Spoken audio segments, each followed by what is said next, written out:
বাগদাদের নিকটবর্তী একটি ক্ষুদ্র গ্রামে ধূলিমাখা পথ আর সবুজ প্রান্তরের মাঝে একজন প্রবীণ পিতার জীবনের শেষ দিনগুলো কেটেছিল। তিনি ছিলেন একজন জ্ঞানী, শান্তিপ্রিয় ও নম্র হৃদয়ের মানুষ, যিনি তার ৫ ছেলের মাঝে ভালোবাসা ও শিক্ষার বীজ রোপণ করেছিলেন। কিন্তু সময়ের স্রোতে ছেলেদের হৃদয়ে ভালোবাসার স্থানে দায়িত্বের ভার এবং উদাসীনতা এসে জমা হয়। এই গল্পটি একজন পিতার নীরব কষ্ট, তার ছেলেদের পরীক্ষা এবং সত্যিকারের ভালোবাসার শক্তির কথা বলে। এটি আমাদের শেখায় যে পিতামাতার প্রতি সম্মান ও সেবা শুধু কর্তব্য নয়, বরং জীবনের সবচেয়ে মূল্যবান সম্পদ। আসুন এই হৃদয়স্পর্শী গল্পে ডুবে যাই এবং এর শিক্ষা আমাদের জীবনে প্রতিফলিত করি। বাগদাদ শহর থেকে কিছুটা দূরে একটি ছোট গ্রামে ছিল একটি ক্ষুদ্র বসতি, যেখানে একজন বৃদ্ধ আবু বকর তার জীবনের শেষ দিনগুলো কাটাচ্ছিলেন। তিনি ছিলেন শান্ত, নম্র কিন্তু অগাধ জ্ঞানের অধিকারী। মুহাম্মদ সারা দিন খেতে কঠোর পরিশ্রম করত, জমির যত্ন নিত, ফসল ফলাত। কিন্তু বাবার সেবার দায়িত্ব পালন করতে গিয়ে সে প্রায় ক্লান্ত হয়ে পড়ত এবং মনে মনে ভাবত, এই দায়িত্ব কবে শেষ হবে। সন্ধ্যায় যখন মুহাম্মদ ক্লান্ত শরীরে ক্ষেত থেকে ফিরত, তার বৃদ্ধ বাবা আবু বকর নীরবে ছেলের ক্লান্তি লক্ষ্য করতেন। আবু বকরের হৃদয়ে ছেলের প্রতি অপার ভালোবাসা ছিল, কিন্তু তিনি কিছু না বলে কেবল দৃষ্টি নত করতেন। কিছুদিন পর আবু বকর তার ছেলে মুহাম্মদের আচরণে পরিবর্তন লক্ষ্য করলেন। তিনি বুঝতে পারলেন মুহাম্মদ তার ক্লান্তি ও দায়িত্বের ভারে জর্জরিত হয়ে পড়েছে এবং সম্ভবত মনে করছে যে বৃদ্ধ বাবা তার জন্য বোঝা হয়ে দাঁড়িয়েছেন। মুহাম্মদের রূঢ় আচরণ আবু বকরকে চিন্তিত করতে লাগল। তিনি জীবনের শেষ দিনগুলো শান্তিতে কাটাতে চেয়েছিলেন, কিন্তু মুহাম্মদের উদাসীনতা তাকে গভীরভাবে কষ্ট দিল। একদিন আবু বকর মুহাম্মদকে কাছে ডেকে বললেন, বাবা, আমি জানি আমার কারণে তোমার উপর বোঝা বেড়ে গেছে। চিন্তা করো না, আমি বেশি দিন তোমার কাছে থাকব না। ২-৩ দিন পর আমি তোমার অন্য ভাইয়ের কাছে চলে যাব। তুমি তোমার কাজ আর জীবনের দিকে নজর দাও। মুহাম্মদ এ কথা শুনে কিছুক্ষণ নীরব রইল। তার হৃদয়ে অনুশোচনার একটি সূক্ষ্ম ঢেউ জাগল, কিন্তু তার মুখ থেকে কোনো কঠোর বা বাধা দেওয়ার মতো কথা বেরোল না। কয়েকদিন পর আবু বকর মুহাম্মদের বাড়ি ছেড়ে তার দ্বিতীয় ছেলে উমরের কাছে চলে গেলেন। উমর ছিল একজন সফল ব্যবসায়ী, যার ধন সম্পদের কোনো অভাব ছিল না। আবু বকর উমরের বাড়িতে থাকতে শুরু করলেন, কিন্তু উমরের আচরণও ছিল দুঃখজনক। ব্যবসার ব্যস্ততা উমরের কাছে সবচেয়ে গুরুত্বপূর্ণ ছিল। তার স্ত্রী বৃদ্ধ শ্বশুরকে সবসময় উপেক্ষা করত, এমনকি তার সঙ্গে কথা বলার কষ্টও করত না। আবু বকর সারাদিন নীরবে এক কোণে বসে থাকতেন। তার হৃদয়ে ছেলেদের বদলে যাওয়া ভালোবাসার জন্য গভীর দুঃখ জমা হতো, কিন্তু তিনি কখনো মুখে সেই কষ্ট প্রকাশ করতেন না। আবু বকরের দিনগুলো দুঃখের মধ্যে কাটছিল। একদিন উমর তার স্ত্রীর কথায় প্রভাবিত হয়ে বাবাকে বলল, বাবা, আপনার উচিত আমার ব্যবসায় কিছু সাহায্য করা, যাতে আপনার উপস্থিতি আমার কোনো কাজে লাগে। এ কথা শুনে আবু বকর নীরব রইলেন। তার বয়সের ভারে ঝুঁকে পড়া কোমর, দুর্বল হাত আর ক্লান্ত শরীর সাক্ষ্য দিচ্ছিল যে তিনি আর কোনো পরিশ্রমের উপযুক্ত নন। তবু তিনি ছেলের কথায় মন খারাপ করলেন না, কারণ তিনি জানতেন উমর তাকে ভালোবাসার দৃষ্টিতে নয়, দায়িত্বের মাপকাঠিতে দেখছে। এক রাতে আবু বকরের কাশি ও বেদনা ভরা কণ্ঠে উমরের স্ত্রী বিরক্ত হয়ে বলল, এই বৃদ্ধ মানুষটি আমাদের আরও বিরক্ত করছে। তার তো আরও ছেলে আছে, অন্য কোথাও গিয়ে জীবন কাটাতে পারেন। উমরও ছিল নিজ মনের মানুষ। সে তার বৃদ্ধ বাবাকে বলল, বাবা, যদি আপনি এখানে অস্বস্তি বোধ করেন তবে কোনো সমস্যা নেই, চাইলে অন্য ভাইয়ের কাছে চলে যান। সেখানে আপনি শান্তিতে থাকবেন। আপনার চিকিৎসার জন্য আমি টাকা দেব, চিন্তা করবেন না। এই কথাগুলো আবু বকরের আত্মমর্যাদায় গভীর আঘাত করল। ওমর ভালোবাসা বা মনোযোগের পরিবর্তে শুধু একটি যুক্তিসঙ্গত সমাধানের কথা বলল, যেন বৃদ্ধ বাবার উপস্থিতি তার কাছে কোনো আবু বকর উমরের বাড়ি ছেড়ে তার তৃতীয় ছেলে আলীর কাছে চলে গেলেন। আলী ছিল একজন পরিশ্রমী কৃষক, যে তার জমিতে কঠোর পরিশ্রম করত। সে তার বাবার প্রতি শ্রদ্ধা দেখাত, কিন্তু তারও বেশি সময় ছিল না। সারা দিন খেতে ব্যস্ত থাকত আলী, আর সন্ধ্যায় বাড়ি ফিরে স্ত্রী সন্তানদের সঙ্গে সময় কাটাত। বৃদ্ধ বাবার অসুস্থতা ও হৃদয়ের গভীর বিষণ্ণতার দিকে তার মনোযোগ কখনো যায়নি। আলী যখন সকালে কাজে যেত, তার স্ত্রী সন্তানদের শ্বশুরের কাছে বসিয়ে তাদের সঙ্গে খেলতে বলত। আবু বকর, যিনি রোগে ও দুর্বলতায় কাঁপছিলেন, এই দৃশ্য দেখে হৃদয়ে তীব্র দুঃখ অনুভব করতেন। আলীর বাড়িতে তার অবস্থা আরও খারাপ হতে লাগল এবং অবশেষে তিনি সেখান থেকেও চলে গেলেন। এবার তিনি তার চতুর্থ ছেলে হাসানের বাড়িতে যাওয়ার সিদ্ধান্ত নিলেন। হাসান ছিল একজন ধোঁকাবাজ ও লোভী মানুষ।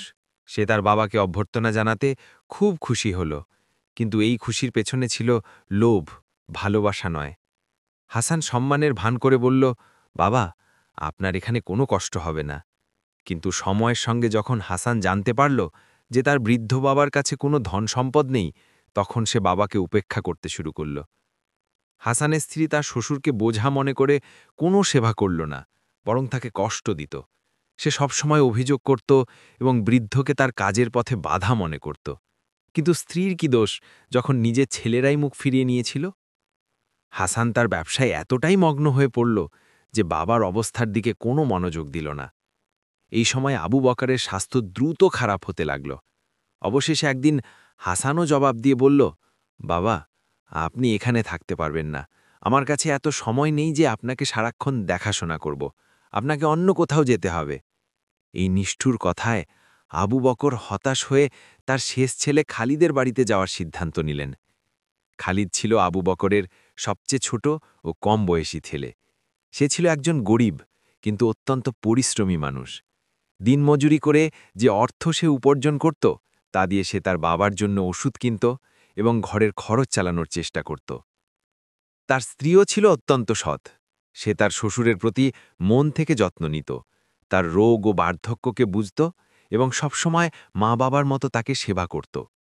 যখন আবু বকর খালিদ ও তার স্ত্রীর ভালোবাসা ও সম্মান দেখলেন, তখন তার হৃদয় আনন্দ জাগল। তিনি মনে মনে খুশি হলেন এবং তাদের জন্য বারবার দোয়া করতে লাগলেন। সময় কেটে গেল আর আবু বকর তার ছোট ছেলের বাড়িতে সুখে জীবন কাটাতে লাগলেন। তার জীবনে শান্তি ও ভালোবাসা ফিরে এলো এবং তিনি এর জন্য কৃতজ্ঞ ছিলেন, কারণ তিনি অবশেষে সেই সম্মান পেলেন যার তিনি সবসময় হকদার ছিলেন। কিন্তু তার অসুস্থতা তীব্র হয়ে উঠল এবং তিনি মারাত্মকভাবে অসুস্থ হয়ে পড়লেন। খালিদ তার বাবার অবস্থা দেখে গভীরভাবে দুঃখিত হতো আর প্রায়ই কেঁদে উঠত, কারণ সে তার বাবাকে বোঝা নয়, বরং সত্যিকারের পিতার মর্যাদায় দেখত। তার হৃদয় বাবার প্রতি অপার সম্মান ও ভালোবাসার সমুদ্র ছিল। সে যথাসাধ্য চেষ্টা করত যাতে বাবার সেবায় কোনো ত্রুটি না হয়। খালিদের অশ্রু ও চিন্তা আবু বকরের জীবনের শেষ দিনগুলোতে তার জন্য সান্ত্বনা ও শান্তির কারণ হয়ে উঠল। একদিন আবু বকর খালিদকে কাছে ডেকে ক্ষীণ কণ্ঠে বললেন, বাবা, আমার শেষ দিনগুলো ঘনিয়ে এসেছে। আমার শ্বাস এখন গোনা কয়েকটি বাকি। কিন্তু আল্লাহ তোমাকে সবসময় সুখী ও সমৃদ্ধ রাখুক, যেভাবে তুমি আমার সেবা করেছ এবং আমার হৃদয় জয় করেছ। খালিদ দুঃখিত স্বরে বলল, বাবা, আল্লাহ না করুন যে আপনি আমাদের ছেড়ে চলে যান। আপনাকে ছাড়া আমরা কিভাবে বাঁচব? আবু বকর হেসে বললেন, বাবা, এটাই তো সত্যের পথ। সব কিছুরই শেষ আছে। আমাকেও আমার স্রষ্টার কাছে ফিরে যেতে হবে। খালিদ দুঃখ ভরা কণ্ঠে বলল, বাবা, আপনি কি আমার উপর খুশি? আমি হয়তো সেই সেবা করতে পারিনি যার আপনি হকদার ছিলেন। আমার স্ত্রীও সাধারণ মানুষ। আপনার হৃদয়ে যদি কোনো অভিযোগ থাকে তবে আমাদের বলুন, যাতে আপনার দুঃখ হালকা হয়। আবু বকর গভীর শ্বাস নিয়ে বললেন, বাবা, আমার একটি শেষ কথা আছে এবং এটি একটি বড় আমানত। আমি আমার জীবনে তোমাদের 5 ভাইয়ের পরীক্ষা নিয়েছিলাম, কিন্তু এই পরীক্ষায় শুধু তুমিই সফল হয়েছ। বাবা, আমার মৃত্যুর পর তুমি বাগদাদের একটি নির্দিষ্ট গলিতে ইদ্রিস নামের এক বৃদ্ধের কাছে যেও। তাকে আমার নাম বলে জানাও যে আবু বকর মারা গেছেন এবং আমি যে আমানত তার কাছে রেখেছিলাম তা যেন তোমাকে দিয়ে দেয়। আবু বকর খালিদের কাঁধে হাত রেখে বললেন, যে আমানত সে দেবে তা তোমার জন্য। এটি তোমার স্ত্রী ও সন্তানদের জীবন উন্নত করতে ব্যবহার করো। এটি আমার পক্ষ থেকে তোমার জন্য শেষ উপহার। এবং অবশেষে আবু বকর এই পৃথিবী থেকে বিদায় নিলেন। আবু বকরের মৃত্যু খালিদের হৃদয়ে বিদ্যুতের মতো আঘাত হানল। তার চোখ অশ্রুতে ভরে গেল এবং হৃদয় এক গভীর শূন্যতা জাগল। তার স্ত্রীও তীব্র শোকে কাঁদতে লাগল, কারণ সে আবু বকরের সেবা মন থেকে করেছিল এবং তাকে সম্মান করেছিল। খালিদ নিজেকে সামলে নিয়ে তার ভাইদের খবর দিল এবং তাদের জানাজায় অংশ নিতে আমন্ত্রণ জানাল। যে ভাইয়েরা কখনো তাদের বাবাকে বোঝা মনে করত, তারা সবাই এখন জানাজায় শরিক হল। খালিদ যে ছিল সততা ও ভালোবাসার প্রতিমূর্তি, ভাইদের বলল, বাবা আমাকে একটি আমানতের কথা বলেছিলেন। আমি নিশ্চিত তা মূল্যবান কিছু হবে। যদিও বাবা এটি শুধু আমার জন্য ওসিয়ত করেছিলেন, তবু আমি মনে করি এতে সব ভাইয়ের অধিকার আছে। যে ভাইয়েরা মনে মনে লোভ পোষণ করত তারা তৎক্ষণাৎ বলল, খালিদ, তুমি গিয়ে আমানত নিয়ে এসো, তারপর আমরা 5 ভাই এটি সমানভাবে ভাগ করে নেব। খালিদ ঠিক তাই করল। সে বাগদাদ গিয়ে আমানত নিয়ে এলো। যখন সে সিন্দুক খুলল, তখন সে অবাক হয়ে গেল। সিন্দুকে ছিল বাগদাদের বিখ্যাত বাজারের কয়েকটি মূল্যবান দোকানের দলিল, তার মায়ের গয়না এবং প্রচুর স্বর্ণমুদ্রা। খালিদ তার সততার প্রমাণ দিয়ে সব ভাইদের তাদের প্রাপ্য অংশে দিল এবং নিজে তার অংশে সন্তুষ্ট রইল। জীবন আবার বাবার ছায়া ছাড়া চলতে লাগল, কিন্তু সময় শীঘ্রই তার নিজস্ব বাস্তবতা দেখিয়ে দিল। কয়েক মাস পর বড় ভাইদের একজন তার ব্যবসায় মারাত্মকভাবে জড়িয়ে পড়ল।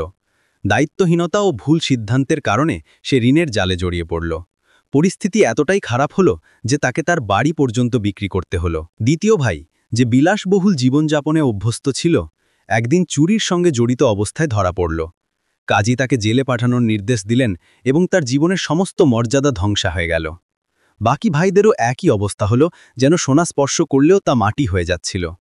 এই সব ব্যর্থতার একটাই কারণ ছিল বাবার অভিশাপ। অন্যদিকে খালিদ তার কঠোর পরিশ্রমের মাধ্যমে বাগদাদে ব্যবসা শুরু করল। সে কুফা থেকে উৎকৃষ্ট কাপড় কিনে বাগদাদের বাজারে বিক্রি করত এবং সময়ের সাথে বেশ লাভ করতে লাগল। তার সততা, বাবার দোয়া এবং অবিরাম পরিশ্রম তাকে সমৃদ্ধির পথে নিয়ে গেল।